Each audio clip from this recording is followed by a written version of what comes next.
सीधे रुख करेंगे उत्तर प्रदेश के वजीर आला योगी आदित्यनाथ। ये वही उत्तर प्रदेश है जो 2017 के पहले गरीब कल्याणकारी योजनाओं में सबसे पीछे माना जाता था, लेकिन आज देश के अंदर चलने वाली केंद्र और राज्य सरकार की इन सभी योजनाओं में उत्तर प्रदेश अग्रणी भूमिका के साथ कार्य कर रहा है।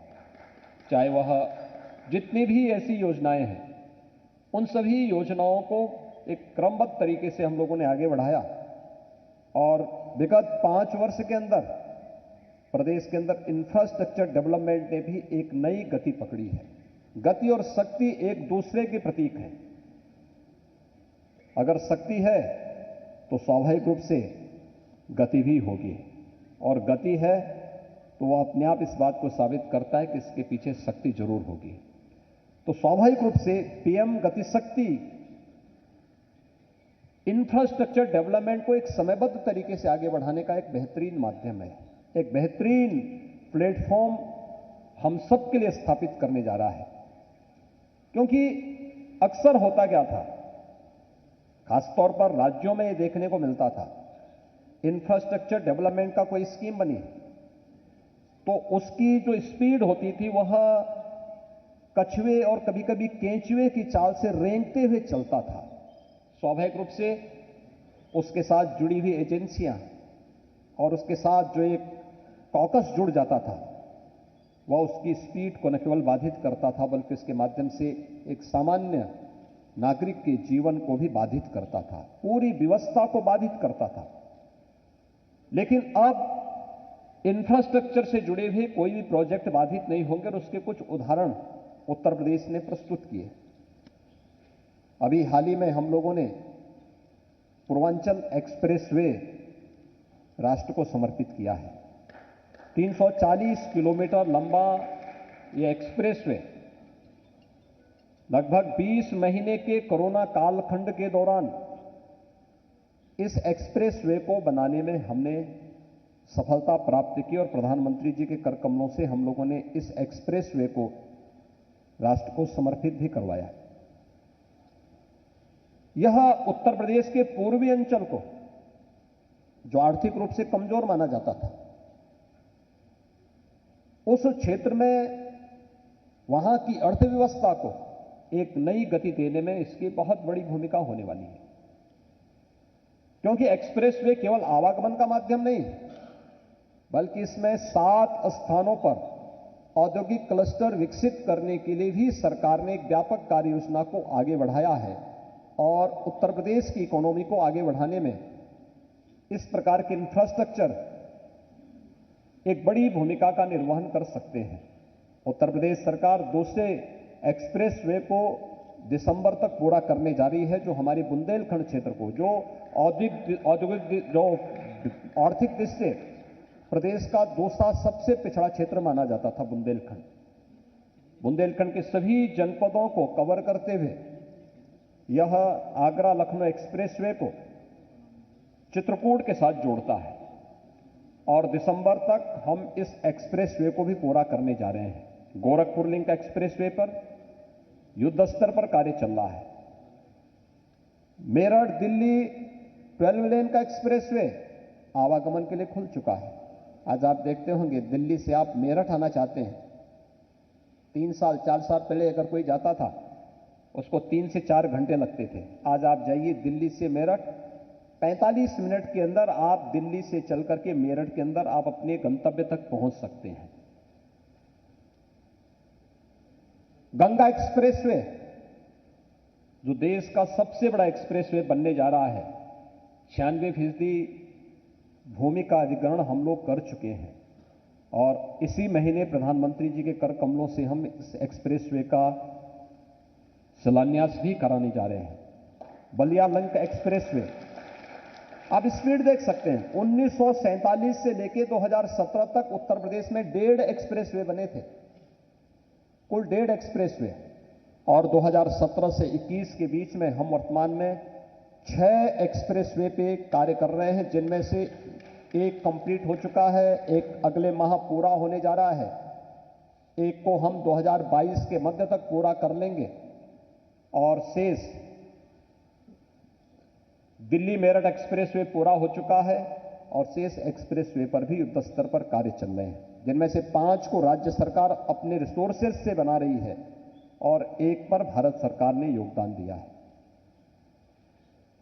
एयर कनेक्टिविटी, यह वही उत्तर प्रदेश है। 24 से 25 करोड़ की आबादी के लिए हमारे प्रदेश में केवल 2 एयरपोर्ट फंक्शनल थे, एक लखनऊ का और एक वाराणसी का। आज हमारे पास पिछले 5 वर्ष के दौरान हमने 9 एयरपोर्ट फंक्शनल किए हैं। इससे पहले 2017 तक प्रदेश के अंदर जो 2 एयरपोर्ट फंक्शनल थे, केवल 25 गंतव्य स्थलों तक उत्तर प्रदेश की कनेक्टिविटी थी। आज हम 80 से अधिक स्थलों पर, देश और दुनिया के 80 से अधिक स्थलों पर एयर कनेक्टिविटी से उत्तर प्रदेश जुड़ा हुआ है। 11 एयरपोर्ट पर वर्तमान पे हमारे कार्य चल रहे हैं, जिन क्षेत्रों में कोई सोचता नहीं था। हम चित्रकूट में भी एयरपोर्ट बना रहे हैं, ललितपुर में एयरपोर्ट बन रहा है, सोनभद्र में हमारा एयरपोर्ट बन रहा है।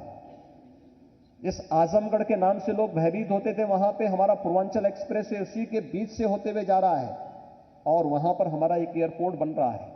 सहारनपुर में एयरपोर्ट का कार्य युद्ध स्तर पर चल रहा है। अलीगढ़, मुरादाबाद, श्रावस्ती, यानी 11 स्थलों पर हमारे नए एयरपोर्ट वर्तमान में बन रहे हैं और आप देखेंगे 2023 तक उत्तर प्रदेश देश का पहला राज्य होगा जिसके पास 5 इंटरनेशनल एयरपोर्ट होंगे।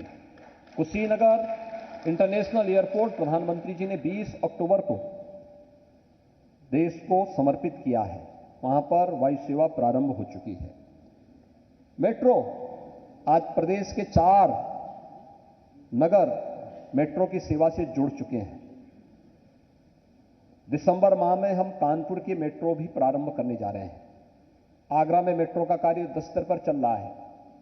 गोरखपुर में मेट्रो के लिए पीआईबी ने अपनी सहमति दे दी है और अब हम इस पर तेजी के साथ आगे कार्य बढ़ाने जा रहे हैं। प्रदेश के अंदर देश का पहला वाटरवे नंबर 1 वाराणसी से हल्दिया के बीच में प्रारंभ हो चुका है और अन्य तमाम ये कार्यक्रम जो प्रदेश के अंदर होने हैं। आज उत्तर प्रदेश 2017 के पहले यही उत्तर प्रदेश था जिसके बारे में ये मान्यता थी कि अगर कहीं से भी जाना हो, अगर कहीं पे आपको सड़कों पर गड्ढे दिखाई दें और सायंकाल सूर्यास्त के बाद कहीं से अंधेरा दिखाई दे तो मान लो उत्तर प्रदेश की सीमा आ चुकी है। आज उत्तर प्रदेश की इंटर स्टेट कनेक्टिविटी 4 लेन के साथ जुड़ चुकी है, चाहे वो नेपाल के साथ जुड़ी हुई सीमा हो। जितने भी हमारे मार्ग नेपाल से जुड़ते हैं हमने 4 लेन की कनेक्टिविटी दी है। बिहार, झारखंड, छत्तीसगढ़, मध्य प्रदेश, राजस्थान, हरियाणा, उत्तराखंड, इन सब के साथ जुड़ी हुई हमारी सभी सीमाएं 4 लेन की कनेक्टिविटी के साथ जुड़ चुकी हैं। प्रदेश के हर जनपद मुख्यालय को 4 लेन के साथ जोड़ा गया है। प्रदेश के हर तहसील मुख्यालय को और विकासखंड मुख्यालय को 2 लेन की कनेक्टिविटी दी गई है।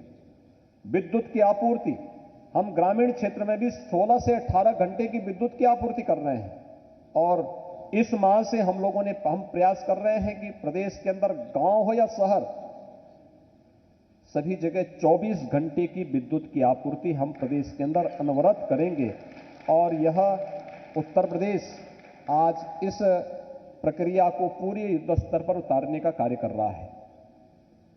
प्रदेश के अंदर भारत सरकार के सहयोग से तमाम बड़े बड़े कार्य हो रहे हैं। उत्तर प्रदेश के अंदर अगर हम देखते हैं तो eastern and western dedicated freight corridor है, इन दोनों का जो मिलन है ये उत्तर प्रदेश के ही दादरी के बोड़ाकी में, ये दोनों प्रदेश के अंदर मिलते हैं। लॉजिस्टिक हब बनाने की एक बड़ी कार्य योजना को लेकर के भारत सरकार के सहयोग से हम वहां पे आगे बढ़ रहे हैं। प्रदेश के अंदर चाहे वह मल्टी मॉडल लॉजिस्टिक हब हो या मल्टी मॉडल ट्रांसपोर्ट हब के निर्माण की इस कार्रवाई को तेजी के साथ आगे बढ़ाने का कार्य किया जा रहा है। फ्रेट विलेज के रूप में वाराणसी में प्रधानमंत्री जी ने 2018 में ही इसे राष्ट्र को समर्पित किया है। जेवर एयरपोर्ट आप सोच सकते हैं सरकार की मंशा अगर साफ होती है तो बड़ी से बड़ी चुनौती को भी बहुत सहजता के साथ उसका समाधान निकाला जा सकता है। अभी प्रधानमंत्री जी ने विगत दिनों नोएडा इंटरनेशनल एयरपोर्ट जेवर में उसका शिलान्यास किया है। यह एयरपोर्ट जब बनेगा तो एशिया का सबसे बड़ा एयरपोर्ट होगा और यह एयरपोर्ट हम वहां पे बना रहे हैं जहां पे आज से 7-8 वर्ष पहले भट्टा पारसोल की घटना घटित हुई थी, जहां किसान मारे गए थे, जहां पर तमाम बड़े बड़े विवाद हुए थे। महीनों तक मीडिया की सुर्खियों में क्षेत्र बना हुआ था, आवागमन बाधित था। वहां पर हम लोग अपने देश का सबसे बड़ा एयरपोर्ट बना रहे हैं और आप आश्चर्य करेंगे, कोई आंदोलन नहीं, एक भी किसान असंतुष्ट नहीं और मुआवजा भी उन किसानों को 4 गुना नहीं दिया गया। ग्रामीण क्षेत्र है, दुगने मुआवजे में उन्होंने सभी ने अपनी लैंड को मुख्यमंत्री आवास पर आकर के समर्पित किया, रजिस्ट्री किया है। 3300 एकड़ लैंड उन्होंने पहले चरण में दे दी और 5000 एकड़ लैंड को अभी वे हमें समर्पित करने वाले हैं। संवाद की एक बहुत बड़ी ताकत होती है। शासन और प्रशासन संवेदनशील तरीके से अगर जनता के साथ संवाद बनाती है तो बड़ी से बड़ी समस्या का समाधान हो सकता है। जेवर एयरपोर्ट ने गंगा एक्सप्रेस वे जो मेरठ को प्रयागराज से जोड़ने के लिए प्रदेश के अंदर बनाया जा रहा है, इसको या पूर्वांचल एक्सप्रेस वे को बनाते समय हम लोगों ने इस अनुभव को बहुत नजदीक से महसूस किया है। एक जनता के साथ संवाद हो और तकनीक का बेहतर उपयोग अगर हम कर लें तो स्वाभाविक रूप से भ्रष्टाचार मुक्त व्यवस्था में संवेदनशील प्रशासन उस बड़ी से बड़ी चुनौती को बड़ी सहजता के साथ अपने साथ जोड़ने में सहायक हो सकता है। और उत्तर प्रदेश के अंदर चल रहे इंफ्रास्ट्रक्चर से जुड़े हुए ये सभी कार्य इस ओर हम सब का ध्यान आकर्षित भी करते हैं कि इन कार्यक्रमों को हम इस रूप में आगे बढ़ाने का कार्य कर सकते हैं। प्रदेश के अंदर अन्य तमाम बड़े ऐसे कार्य चल रहे हैं जिन कार्यक्रमों के माध्यम से उत्तर प्रदेश तेजी के साथ यह अभियान आगे बढ़ा सकता है। अमृत मिशन के अंतर्गत या फिर स्मार्ट सिटी मिशन के अंतर्गत ही अगर आप देखेंगे देश के अंदर 100 स्मार्ट सिटीज में 10 उत्तर प्रदेश की हैं, लेकिन हमारे जो म्युनिसिपल कॉरपोरेशन थे वह 17 थे, तो शेष 7 को उत्तर प्रदेश शासन अपने स्तर पर स्मार्ट सिटी मिशन के साथ जोड़ करके उनमें वही हम लोगों ने मॉडल उसको लागू किया है जो स्मार्ट सिटी मिशन का है और उन पर उत्तर प्रदेश सरकार अपने स्तर पर कार्य कर रही है। और यही कारण है कि हम लोगों ने कन्वर्जेंस का सहारा भी लिया और इसलिए भारत सरकार के स्मार्ट सिटी मिशन में उत्तर प्रदेश को एक सर्वश्रेष्ठ राज्य के रूप में भी चयन किया गया। हमारे 60 शहर अमृत योजना से आच्छादित हैं और इस पर तेजी के साथ वर्तमान में कार्य प्रदेश के अंदर चल रहा है। डिफेंस कॉरिडोर के 6 नोड जो प्रदेश के अंदर प्रधानमंत्री जी ने चिन्हित किए थे, उनमें लखनऊ, कानपुर, अलीगढ़, आगरा, झांसी और चित्रकूट, इन सभी नोड पर हम लोगों के पास पर्याप्त लैंड बैंक है। अलीगढ़ में 12,000 करोड़ रुपए के निवेश के कार्यक्रमों को प्रधानमंत्री जी के कमलों से प्रारंभ भी किया जा चुका है। अभी झांसी में 19 नवंबर को प्रधानमंत्री जी का आगमन हुआ था। झांसी नोड में भारत डायनेमिक्स लिमिटेड के एक यूनिट का शिलान्यास प्रधानमंत्री जी के करकमलों से संपन्न हुआ। देश की ब्रह्मोस नेक्स्ट जनरेशन की मिसाइल के निर्माण की कार्रवाई लखनऊ के लिए यहां पर 200 एकड़ लैंड हम लोगों ने पहले ही इस मिशन के लिए उपलब्ध करवा दी है और इस पर युद्ध स्तर पर कार्य चल रहा है। हमारे पास अन्य तमाम प्रकार के इंफ्रास्ट्रक्चर हैं। हेल्थ इंफ्रास्ट्रक्चर में आप देखेंगे ये उत्तर प्रदेश 1947 से 2017 के बीच में केवल 12 मेडिकल कॉलेज बना पाए थे और 2017 से लेकर के अब तक हम लोग 33 मेडिकल कॉलेज वर्तमान में बना रहे हैं, जिनमें से 17 मेडिकल कॉलेज हम लोग विगत वर्षों में प्रारंभ कर चुके हैं और शेष मेडिकल कॉलेजेस पर हमारे युद्ध स्तर पर कार्य वर्तमान में चल रहे हैं। यानी वर्तमान में हम 75 में से हमारे 59 ऐसे जनपद हैं जहां पर एक न एक मेडिकल कॉलेज है। जो 16 जनपद बचे हैं, उन 16 जनपदों के लिए हम लोगों ने अब पीपीपी मोड पर एक नई स्कीम निकाली है। प्रधानमंत्री स्वास्थ्य सुरक्षा योजना की ही तर्ज पर राज्य सरकार वहां पर निवेश की उन तमाम संभावनाओं को भी आगे बढ़ा रही है, जिससे हर जनपद में अपना एक मेडिकल कॉलेज हो और विशेषज्ञ स्वास्थ्य की सुविधाएं हम लोग वहां पर उपलब्ध करवा सकें। प्रदेश में इस दौरान 2 एम्स भी बनकर के तैयार हुए हैं। गोरखपुर एम्स अभी परसों 7 दिसंबर को प्रधानमंत्री जी के द्वारा उसे राष्ट्र को समर्पित किया जाएगा। प्रदेश के अंदर ऐसी तमाम अन्य योजनाओं को हम लोगों ने तेजी के साथ आगे बढ़ाने का कार्य किया है और आज उत्तर प्रदेश इस दिशा में तेजी के साथ न केवल डिफेंस कॉरिडोर के क्षेत्र में बल्कि हेल्थ इंफ्रास्ट्रक्चर को भी आगे बढ़ाने में हमें काफी बड़ी मदद इसके माध्यम से प्राप्त हुई है। राज्य सरकार ने, मैं इस अवसर पर आप सबको बताना चाहूंगा कि हम लोगों ने इन्वेस्ट इंडिया की तर्ज पर इन्वेस्ट यूपी, जो हमारी निवेशकों की सुविधा और उनको हर प्रकार की सहायता उपलब्ध कराने के लिए एक समर्पित संस्था के रूप में गठित किया है और इन्वेस्ट यूपी ने तेजी के साथ अपना कार्य प्रारंभ किया है। अंतर विभागीय समन्वय की दृष्टि से भी पीएम गतिशक्ति एक महत्वपूर्ण प्लेटफॉर्म साबित होगा, इसमें कोई संदेह नहीं होना चाहिए। और हम लोगों ने अंतर विभागीय समन्वय के माध्यम से हमारा जो सिंगल विंडो प्लेटफॉर्म से जुड़ा हुआ निवेश मित्र पोर्टल है, उसके कार्य की स्पीड को और उसके कार्य की गति को भी हम लोगों ने बहुत नजदीक से महसूस किया है और मुझे विश्वास है कि पीएम गतिशक्ति इंफ्रास्ट्रक्चर से जुड़ी हुई इन सभी कार्यक्रमों को आगे बढ़ाने में मददगार साबित होगा। एक बार फिर से मैं आज यहां पर PM Gati Shakti northern zone conference के इस कार्यक्रम में अपने योग्य मार्गदर्शन के लिए माननीय अश्विनी वैष्णव जी का, श्री देवू सिंह चौहान जी का हृदय से धन्यवाद देता हूं और आप सभी महानुभावों का मैं एक बार फिर से प्रदेश की राजधानी लखनऊ में आगमन पर हृदय से स्वागत करता हूं और विश्वास करता हूं कि आप सब अपने अनुभव का लाभ और प्रदेश शासन को इस दिशा में क्या कुछ प्रयास करने हैं, इन सभी को आपस में अपने अपने प्रेजेंटेशन के माध्यम से हम पर उपलब्ध कराएंगे।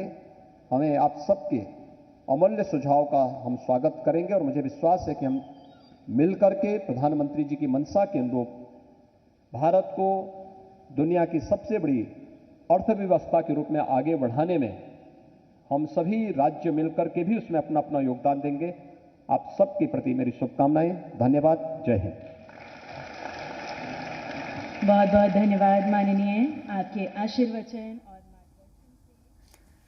उत्तर प्रदेश के वजीर आला योगी आदित्यनाथ को आपने सुना। उन्होंने इस मौके पर कहा कि 2017 के बाद गरीब कल्याण स्कीम पर काम हुआ है।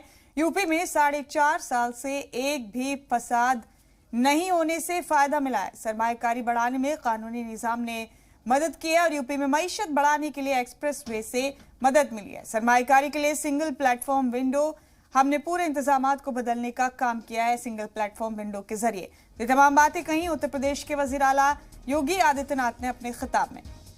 इस मौके पे उन्होंने अपनी हुकूमत की उसूलियाबियां गिनवाते हुए कहा कि उत्तर प्रदेश में पिछले करीब 4 सालों में एक भी दंगा नहीं हुआ और इसके चलते यहां पर सरमायाकारी को फरोग मिला है। तो बड़ा अपडेट देख रहे हैं आप अपने टीवी स्क्रीन पर। अभी अपने खिताब में उत्तर प्रदेश के वजीर आला योगी आदित्यनाथ ने कहा कि उत्तर प्रदेश में मईशत बढ़ाने के लिए एक्सप्रेस वे से फायदा मिला है। सरमायाकारी के लिए सिंगल प्लेटफॉर्म विंडो का आगाज किया हमने और पूरे इंतजाम किए और तमाम तरह की सहूलत के लिए, तमाम तरह की सरमायाकारी को यूपी में लाने के लिए कानून निजाम ने बेहतरीन काम किया है। ये तमाम बातें कही उत्तर प्रदेश के वजीर आला योगी आदित्यनाथ।